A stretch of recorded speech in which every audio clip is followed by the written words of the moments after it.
Hello, मी सायली तुमचे स्वागत करते पुन्हा एकदा नवीन व्हिडिओमध्ये। मागच्या व्हिडिओमध्ये आपण पाहिलं की आम्ही तिरुपती बालाजीवरून रिटर्न येत होतो। तर बालाजीवरून रिटर्न आल्यानंतर आम्ही पुणे स्टेशनला उतरलो आणि पुणे स्टेशनवरून आम्हाला जायचं होतं पिंपरीला, म्हणून आम्ही मेट्रोने आलो। इतके दिवस मेट्रो चालू झाली पण आम्ही काही आलेलो नव्हतो मेट्रोमधून, पण आता आम्हाला जायचं होतं पिंपरीला म्हणून आम्ही आलेलो होतो मेट्रोने। खूप छान वाटलं। आणि हे जे आहे आता हे नेक्स्ट स्टेशन आहे फुगेवाडी। तर असे 7 ते 8 स्टेशन आहे पुण्यातून पिंपरीपर्यंत येईपर्यंत, आणि खूप छान वाटत होतं, एकदम मस्त फील होत होतं। आणि आम्ही घरी पोचलो आणि त्याच्यानंतर जे दुसऱ्या दिवशी जी आहे संक्रांत होती, मकर संक्रांत, म्हणून आम्ही गेलेलो होतो मंदिरामध्ये। हे जे मंदिर आहे आमच्या गावातील संत सावतामाळी मंदिर आहे माळाळे येथील। मुद्दामूनच आम्ही दुपारच्या टाईमला गेलो जेणेकरून गर्दी कमी असेल, आणि इथे छानसं असं आमचं जे आहे दर्शनही झालं। आणि हे पहा, अतिशय छान असं मंदिर आहे हे संत सावतामाळी मंदिर। आणि या मंदिरामध्ये विठ्ठल रुक्मिणीला ओवाळण्यासाठी बऱ्याच बायका आलेल्या होत्या।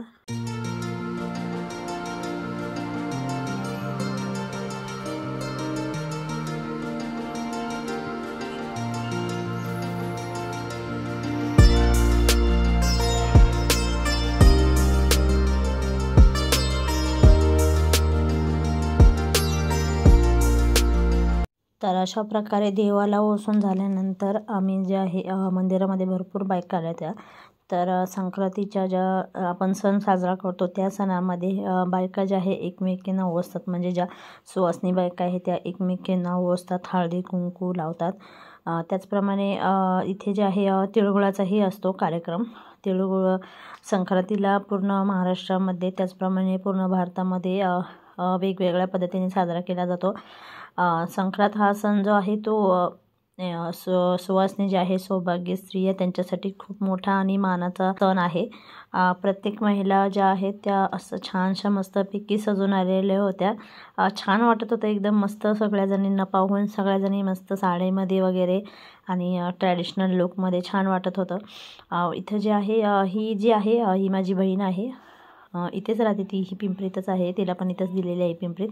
तर आम्ही दोघी मिळून अशा प्रकारे संक्रांत हा सण साजरा केला। आणि ही जी शूटिंग आहे पूर्ण शूटिंग ती कोमल आणि माझ्या बहिणीचा जो मुलगा आहे त्याने काढलेली आहे।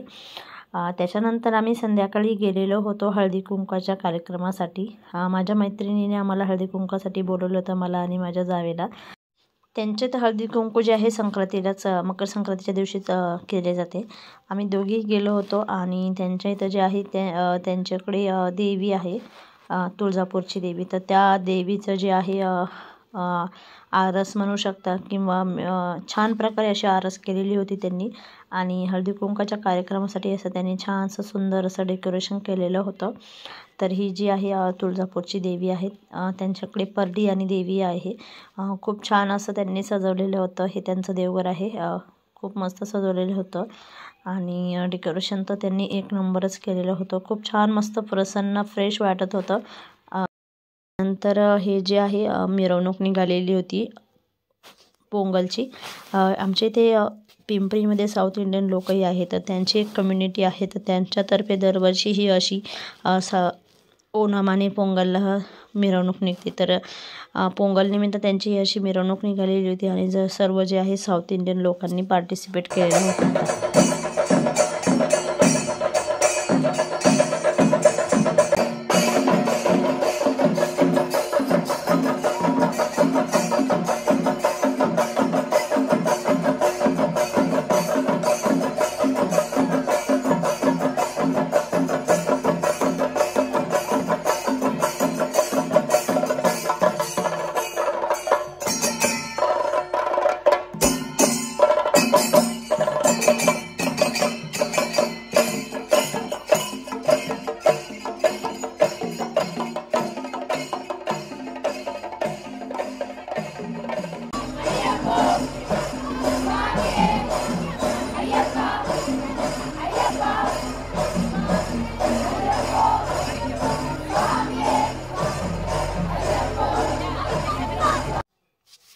शार्वी जी आहे यांच्यासोबत बाहेर मिरवणूक पाहायला गेलेली होती आणि ही जी मिरवणूक आहे किंक्रांतीच्या दिवशी निघाली, म्हणजे संक्रांतीच्या दुसऱ्या दिवशी. त्याच दिवशी शार्वीचं बोरनान करायचं होतं. आपल्या इथे संपूर्ण महाराष्ट्रामध्ये बोरनान जे आहे ते किंक्रांतीलाच करतात आणि किंक्रांतीला केलेलंच चांगलं असतं.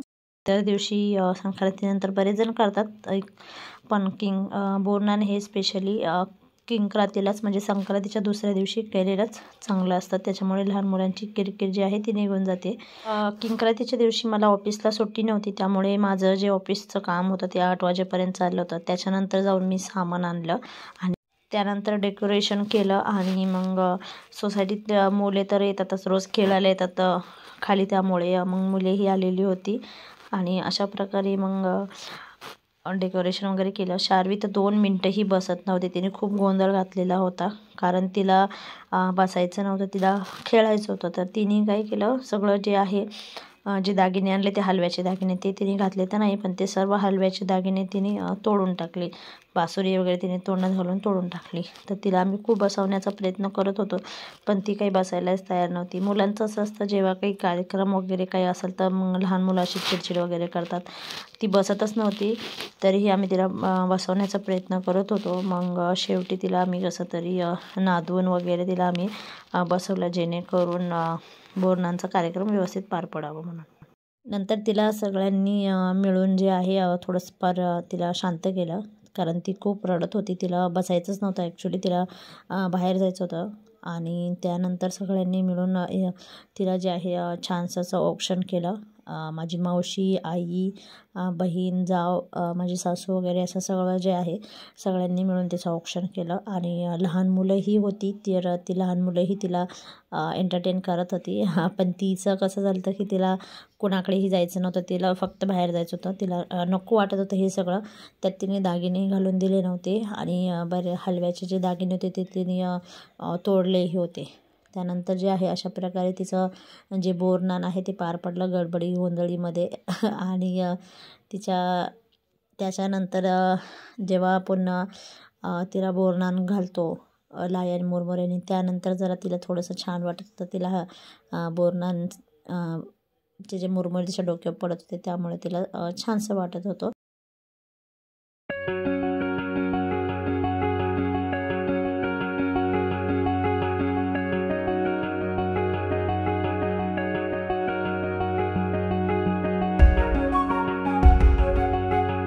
बोरनान झाल्यानंतर सगळं काय आहे व्यवस्थित आवरलं आणि आवरता करता आम्हाला तरी 10:30-11 वाजलेले होते. ती खेळत होती छानपैकी, मग तिचा मूडही फ्रेश झालेला होता. असं असतं लहान मुलांचं, जेव्हा आपण काही कार्यक्रम वगैरे करतो, जेव्हा आपण जसं एक्सपेक्ट करतो तसं लहान मुले करतच नाही. लहान मुलं जी आहे आपण जसं एक्सपेक्ट करतो त्याच्यापेक्षा जास्तही वेगळंच काहीतरी करतात आणि खूप गोंधळ घालतात, रडतात. असंच शेवटी लहान मुलं आहे. माझे व्हिडिओ आवडत असतील तर नक्की लाईक करा, कमेंट्स करून सांगा की व्हिडिओ कसे वाटतात ते. काही सजेशन असेल तर कमेंट्समध्ये नक्की सांगा. चॅनलवर नवीन असेल तर नक्की सबस्क्राईब करा, लाईक करा, शेअर करा. लवकरच आपले 1K कंप्लीट होतील. तर भेटूया नेक्स्ट व्हिडिओमध्ये.